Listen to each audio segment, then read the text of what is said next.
Ridwan.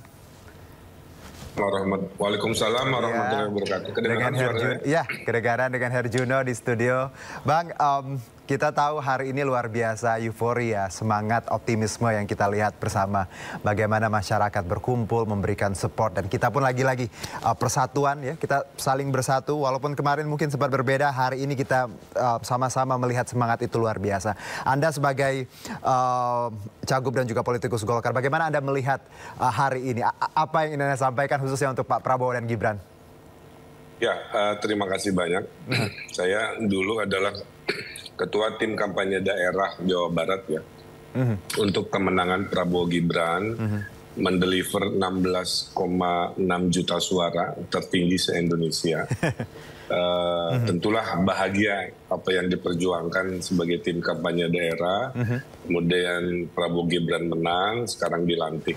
Saya ucapkan selamat bekerja, dan saya lihat komposisi kabinetnya juga, zakon kabinet, ini menunjukkan rasa optimisme tinggi agar fokus di ekonomi yang targetnya 8% ya, sebuah ambisi yang luar biasa. Karena saya jalan-jalan ke banyak negara, mereka rata-rata 3%, 2%, bahkan 1%. Kita 5% itu udah sangat bagus, apalagi ditargetkan bisa 8%. Nah, ini hanya bisa didorong oleh sebuah konsep-konsep ekonomi yang penuh dengan yang namanya investasi.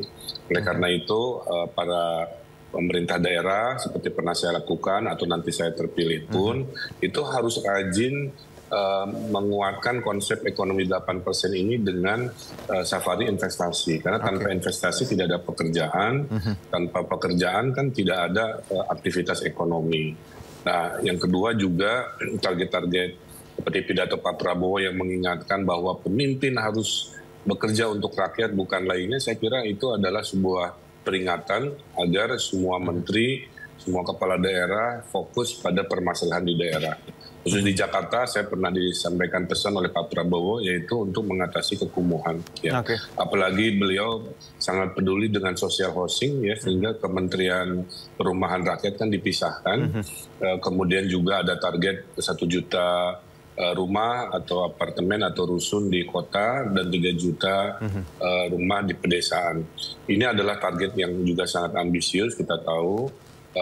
Tapi saya kira dengan konsep fokus pada permasalahan rakyat, khususnya menengah bawah, saya kira ini akan tercapai. Kami sangat mendoakan bahwa mulai besok kita gaspol, ibaratnya begitu, dan berharap pilkada juga cepat selesai, sehingga 2025, selama 5 tahun ke depan, kita bisa fokus pada peningkatan ekonomi, kesejahteraan, dan juga keadilan.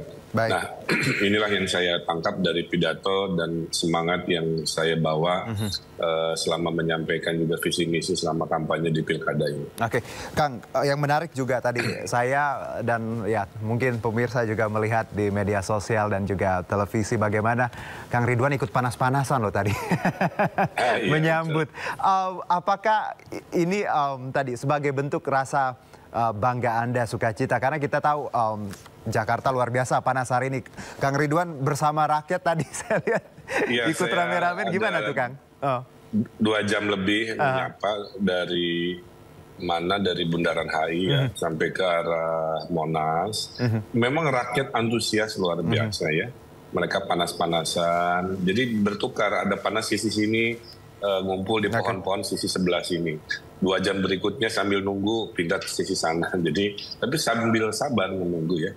Dan alhamdulillah saya diundang ke istana dan melihat jarak dekat. Saya bersalaman dengan Pak Prabowo tadi pas di istana, ya, mewakili Partai Golkar. Ada Pak Bahlil juga dan politisi Golkar lainnya, bersalaman dari dekat dengan mengucapkan selamat bekerja. Dan beliau tersenyum, juga menyelami saya untuk terus berikhtiar. Jadi saya kira inilah rasa haru saya, rasa bangga saya di hari seremoni ini bisa bertemu langsung dan menyemangati presiden baru kita yang insya Allah luar biasa dengan kabinet profesional. Dan target ekonomi yang kita sebutkan tadi, Kang ya. Nah, Kang, kalau Kang tadi menyebutkan di awal bahwa ketika menjadi tim juru kampanye daerah dan sekarang beliau sudah menjabat sebagai seorang presiden. Tapi kalau kita tarik lebih jauh lagi, Kang Ridwan, seperti apa kedekatan Anda dengan Presiden Prabowo?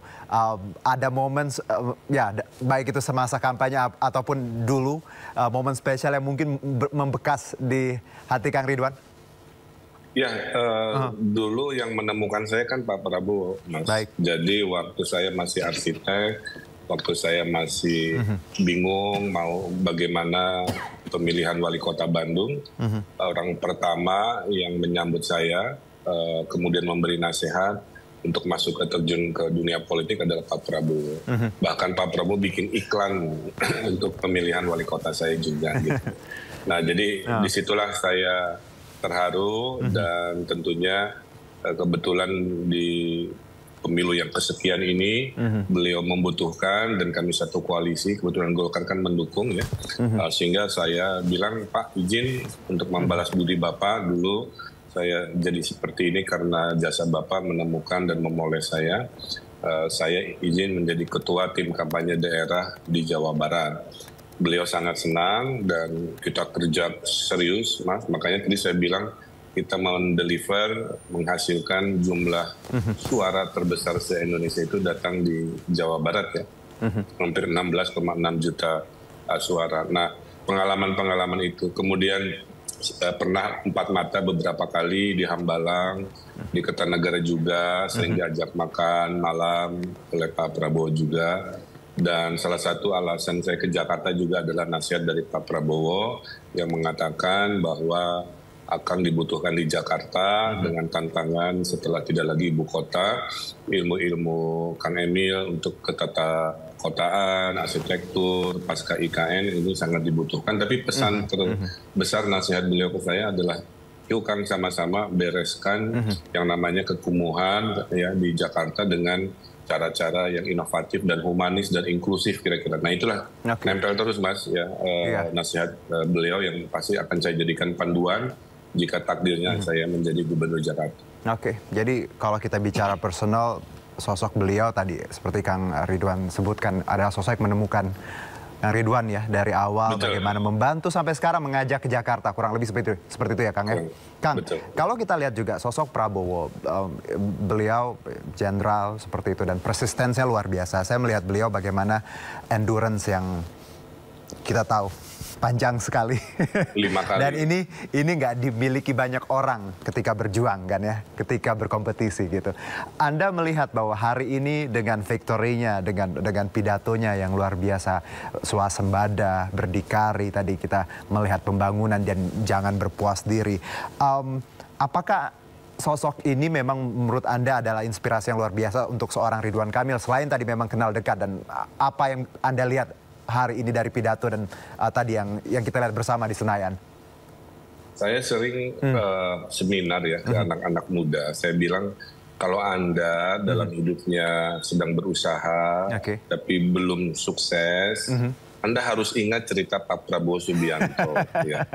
Allah berikan sebuah takdirnya dengan waktu yang terindahnya. Harus melalui dulu kan ini kali kelima ya. Yang pertama kan konvensi Demokrat dulu, Golkar maaf, kemudian wakilnya Ibu Mega kontestasi, kemudian Pak Jokowi 2 kali, dan berikutnya kemarin ibaratnya usahanya tuh dari pagi siang sore Allah kabulkannya maghrib lah kira-kira gitu ya.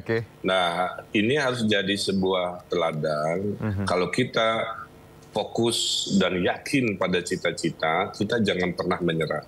Itu adalah satu teladanan Pak Prabowo. Yang kedua, beliau bertransformasi, sekarang sangat baik sekali dalam menjaga keberagaman, koalisi, sangat humanis gitu ya. Itu membuat rakyat suka, membuat rakyat respect kepada beliau. Saya yakin dengan koalisi yang baik dan signifikan ini, kemudian dengan kabinet yang memang besar, karena memang masalahnya juga besar, saya meyakini semua dimensi-dimensi pembangunan, Mas, itu pasti akan tersentuh lebih mendalam, karena jumlah menterinya kan lebih banyak, jumlah wamennya lebih banyak. Bayangkan yang tadinya, maaf ya, biasa diurus oleh level dirjen, kira-kira gitu ya, yang harus ambil keputusannya nunggu menteri lagi. Ini beberapa level dirjen menjadi level menteri kan, sehingga keputusannya jadi lebih cepat, kemudian pembangunan akan lebih maju, sehingga saya meyakini 5 tahun ke depan dengan manajemen seperti ini, Indonesia lebih melesat lah kira-kira. Nah, keteladanan manajemen seperti inilah yang kita optimis bahwa Indonesia akan lebih maju. Tapi jangan lupa kita ada 500-an kepala daerah, Mas. Okay. Ya. Nah, kepala daerah ini saya berharap di kepemimpinan Pak Prabowo itu lebih dirangkul, lebih diberikan kesempatan untuk berkomunikasi. Karena ibaratnya itu kami kan di bawah ya, Mas, yang menyentuh langsung ke masyarakat. Sementara kebijakannya ada di pusat. Nah, mudah-mudahan dengan pola manajemen lebih banyak berkomunikasi dengan pemimpin daerah seperti saya dulu dan insya Allah saya lagi, itu akan menghasilkan sebuah kekompakan tim yang luar biasa dari kabinet, dari kepala daerah yang sevisi dengan cita yang disampaikan, dengan ketegasan, dengan welas asihnya, humanisnya Pak Prabowo sekarang. Saya kira 99% itu moodnya optimis, kira-kira begitu. Ya, kita harus optimis, Kang, karena itu bekal utama kita ya. Walaupun tadi memang mungkin banyak noises di luar sana, lagi-lagi kita melihat ya itu hal yang biasa, demokrasi seperti itu. Betul. Ya, Kang, karena dalam demokrasi itu nggak mungkin, Mas. Tidak ada pemimpin yang 100% disukai semuanya, tidak ada pemimpin yang juga tidak disukai semuanya kan. Selalu ada suka tidak suka, yang penting kita yakin. Maaf ya, Mas, kadang-kadang tuh di negara kita tuh kalau ada program orang suka nyinyir dulu, suka skeptis dulu, suka pesimis. Pas udah beres baru tepuk tangan gitu. Jadi kadang-kadang saya sering mengalami seperti itu. Jadi pada Pak Presiden Prabowo lanjutkan, fokus. Insya Allah kemajuan-kemajuan dirasakan hadir pada saat nanti manfaatnya sudah mulai dirasakan. Oke, satu Kang, kita bicara tadi bahwa jelang tadi kabinet juga Anda menyebutkan bagaimana kabinetnya nanti akan lebih banyak lagi kementeriannya dan fokusnya juga akan lebih detail seperti itu. Kalau kita lihat nanti mungkin ya jelang 19.30 akan ada pengumuman, kita semua masih menunggu, tapi lagi-lagi itu hak prerogatif seorang Pak Presiden. Anda melihat dengan ada nama-nama menteri yang juga diambil dari pemerintahan Pak Jokowi, ini kan kalau kita lihat memang Pak Prabowo nampaknya sangat serius ingin segera startnya lebih kencang. Karena tadi beberapa nama ini erat kaitannya dengan ekonomi. Apakah Kang Ridwan juga melihat ini? Ya, saya masih ingat dulu semboyan dari Pak Prabowo kan melanjutkan yang sudah baik-baik dan menyempurnakan yang masih kurang, kira-kira begitu. Nah, pada saat memberlanjutkan kan saya lihat, saya lupa ya, mungkin 15-an menteri Pak Jokowi kan masih diajak lagi di kabinet berikut, sehingga kalau mengajak menteri yang sudah bekerja selama 5 tahun sebelum, kan nggak perlu adaptasi dulu, Mas. Mereka langsung gaspol kan, tinggal dikasih tahu arah pembangunan, gayanya seperti apa, konsepnya seperti apa. Nah, digabung dengan menteri-menteri baru. Memang pasti menteri-menteri baru kan butuh adaptasi ya.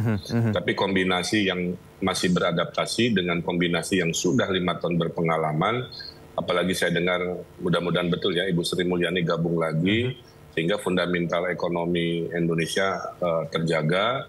Kemudian orang-orang baru yang gesit, yang profesional, itu menambahi ibarat saya itu kecepatan mobilnya jadi berlipat-lipat. Nah, makanya saya bilang, saya juga sampling di mana-mana, ngobrol ke banyak pihak sampai ke level akar rumput. Semua optimis, Mas. Semua tuh yakin, apalagi ada program makan gratis itu ya. Saya pernah ke Singapura, saya mohon izin, dipuji-puji, Mas, ya, oleh warga dan pemerintah Singapura dengan bahasa kurang lebih. Program Pak Prabowo itu bagus sekali, Pak Ridwan tolong sampaikan, karena kalau Anda mau jadi negara besar, Anda harus investasi kepada generasi baru. Istilah mereka itu you have to invest in the next generation brain gitu. Karena buat apa nanti jumlah penduduk banyak, tapi kalau tidak kompetitif, tidak produktif kan. Nah, jadi itu kira-kira apresiasi-apresiasi dari saya pribadi, bahkan dari luar negeri yang saya dengar.